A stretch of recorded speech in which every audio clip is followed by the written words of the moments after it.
ठाकरे बंधूंच्या मोर्चात काँग्रेस सहभागी होणार, हर्षवर्धन सपकाळांची माहिती। तर रविवारी ठाकरे बंधूंचा नीट पेपर फुटीवरून संयुक्त मोर्चा।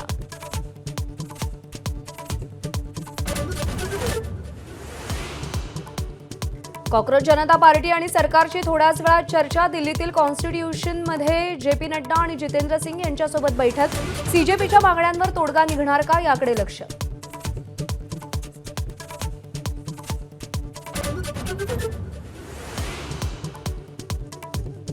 आज आम्हाला अटक होऊ शकते, आंदोलकांशी बोलताना सीजेपीचा संस्थापक अभिजित दिपकेचं वक्तव्य। आंदोलन शांततेत सुरू ठेवण्याचं आवाहन।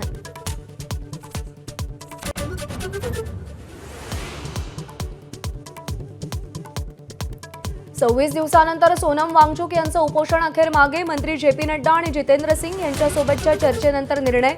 लवकर बरे व्हा, पंतप्रधान मोदींची प्रतिक्रिया।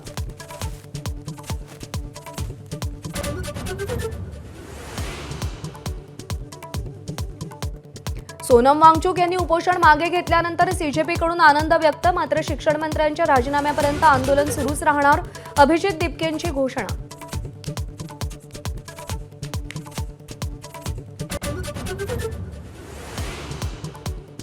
पेपरफुटीवर कठोर कायदा करण्यासाठी याच अधिवेशनात विधेयक संसदेत मांडणार। आजच्या मंत्रिमंडळ बैठकीत मसुद्याला मंजुरी देणार। मध्यरात्री पंतप्रधान मोदींचा व्हिडिओ संदेश।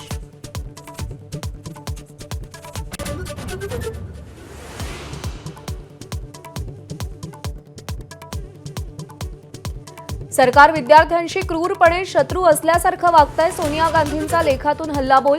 राहुल गांधी पंतप्रधानांच्या राजीनाम्यावर ठाम, तर निवेदन व्हिडिओद्वारे का देता, संसदेत द्या, खरगेंचं आव्हान।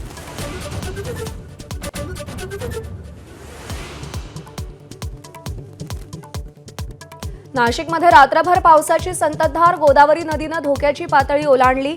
रामसेतू पूल पाण्याखाली, तर दुतोंड्या मारुतीच्या माथ्यावरून पाणी।